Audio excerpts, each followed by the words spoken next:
what our nation. The world again becomes steady, semi-predictable, reliable. No more pulling off financial fees to make Christmas happen. No more using all the credit cards with the high interest. No more worrying that kids will like their presents. No more losing hours and hours of sleep during last-minute packing, Santa preparations, and cooking, adrenaline-filled days of festivity-ridden weekends. Our bodies relax, thankfully, back into their normal rhythms of sleep. And for soon, life will offer its own piece of excitement, which for us is quite enough. Like I said, bills to be paid, deadlines to reach, work to be done, errands to complete, fines to put out, relationships to manage, weight to lose, troops to face. Come on, not church. For some, the realities of illness, grief, hardships will flood back as soon as that momentary joy of the day has passed.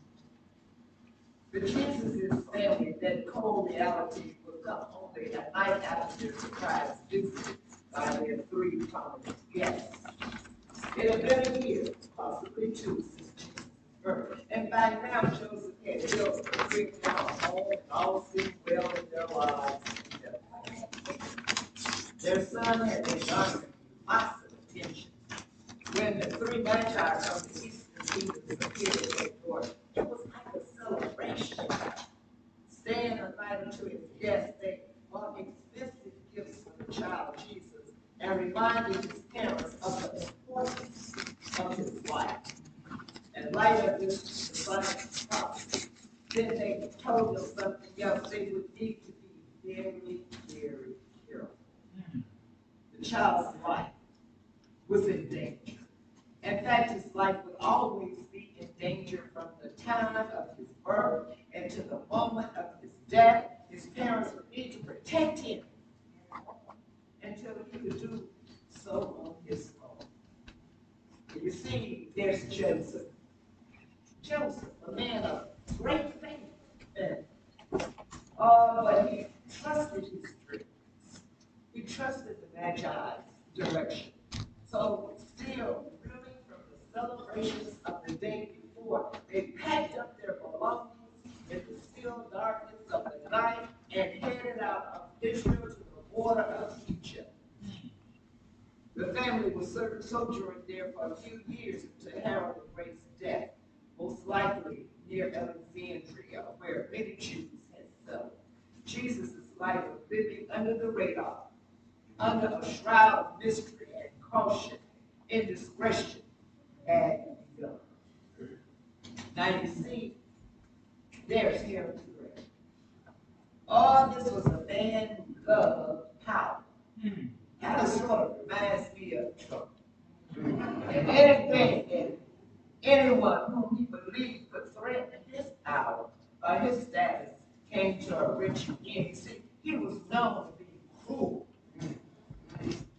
opportunistic, shrewd, unpredictable. The slightest unknown offense could set him off and cause him to act coldly and murderously. When he heard from the Magi about the Messiah's birth in Bethlehem, he was determined to rid the world of what he saw as an urgent threat. With God's help, the Magi were on the Herod's intent. When they reached Bethlehem, instead of returning to inform Herod of the whereabouts of the child, they warned Joseph and Mary to leave Israel and protect the child at all costs. Somebody got there. Right. And because Herod now had no idea where to find the child, he issued a decree that all children ages 2 years and under should be killed, both in and around the area of Bethlehem. And the joy of the Messiah's birth was over. Jesus' family escaped. But there were so many others that didn't. People's hearts dropped into their stomachs the next day, and and joy turned to horror as soldiers invaded their homes, slaughtering their children. In our world today, we gasp through terror, revulsion, and school shootings, wars, abuse that takes the lives of our babies, of our children. This event was no different. It was widespread, horrific, bloody, and brutal. It left parents distraught, and Israel's son, no wonder Rachel was crying, but children. And talk of the Messiah announced. Fear of Herod resigned, fresh in the hearts of every family. Their hopes lay momentarily dash up the walks of their doorsteps as grief fills every home and every perversion. I'm so glad you know. And it's with love. Unconditional love. All right. The only thing that power can't fight. The only thing that power is love. And most of us scoff at this simple answer. We look at the ravages of crimes of our world still today, and we feel that this answer is just a little bit too simplistic. Some of y'all said, that's so naive, ridiculous, in fact, ever to think of anything. Wars may stop cruel leaders for a time, but power will trump power for a time. But in a broken world, power will always corrupt, and when power corrupts, people will suffer. Right. Only love breeds aggression without sting. Only love stops power in its tracks. Right. Have you ever been in the midst of an argument with someone, perhaps a partner, a spouse, or a child, a friend, and during that exchange, instead of firing back at your opponent, expects you to stop? Right. You apologize. Right. You throw your arms around. Right. And you tell them, I love you. Right. Most likely they'd be stopped and they'd be stunned. Isn't it? Because see, you took the wind out of their sails. Right. Power needs fear to function. Love. Unconditional love came into the world in the person of Jesus the Christ. And like a tiny seed buried in the desert, it would take time to emerge. It would need to slowly demonstrate itself, spread, disseminate God's silent will and power, person by person, area by area, little by little, until when confronted with the powers that be, he would proclaim victory from a bloody cross and change the world with his refusal to die. Oh, but nothing can kill unconditional love. Perhaps that's why power fears it so much. Right. You see, outside of God's own self, unconditional love is the only invincible thing in the whole entire world. You see, Jesus' family protect this gift of love, this healing, changing spirit power, Son of God, gift to the world until the child will come of age and set out on God's active mission. First in Egypt, then in Nazareth, they would live carefully under the radar of the child until he grew into the man he was to become. And once Jesus set out on God's mission at the age of 30, the countdown to his death would begin. God would have 3 years to accomplish a thing always be. All right. Today, we celebrate me. But we celebrate the wisdom and the sanity of the 3 magi who, with God's help, protected the Son of God and God's love embedded into a world of pain. We celebrate a new year with new beginnings, new opportunities, new lives, new chances to love in the face of pain and give in the face of loss. We celebrate too a communion of our spirits with the spirit of love who calls us still in our day of brokenness, still in our day of brokenness, to love in spite of pain.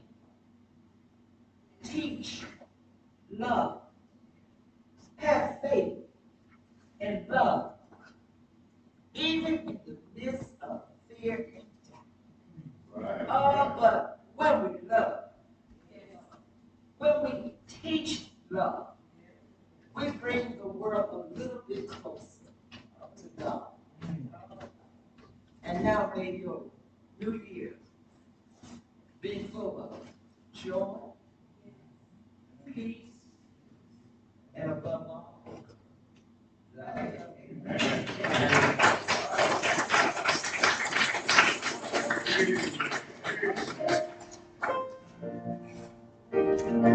Yes, love.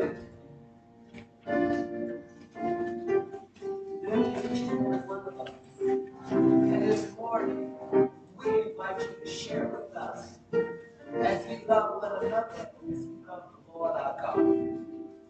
I know some of you said, I just don't like that. She makes me sick. He said, he gets on my nerves. But understand that if we call ourselves children of God, it's called to love, even in spite of. And I may not like you much, but I'm going to do my best to love you. So this morning, as we open the doors of the church, I want you to know.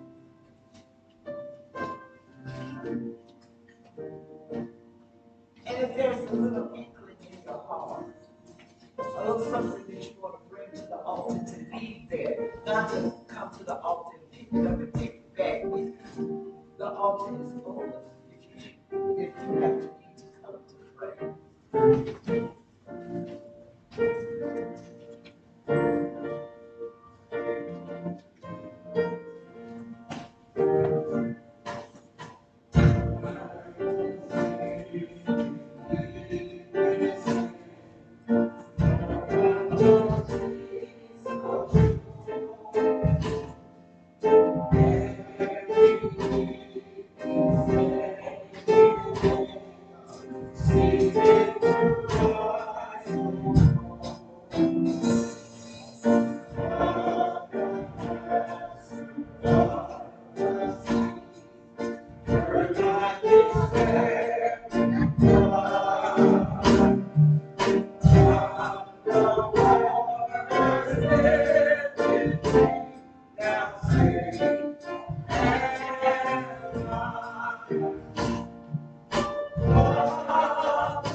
Blessed is the one who comes in the name of the Lord. Hosanna in the highest. Let us pray together the Lord's Prayer. Our Father, who art in heaven, hallowed be thy name. Thy kingdom come, thy will be done on earth as it is in heaven. Give us this day our daily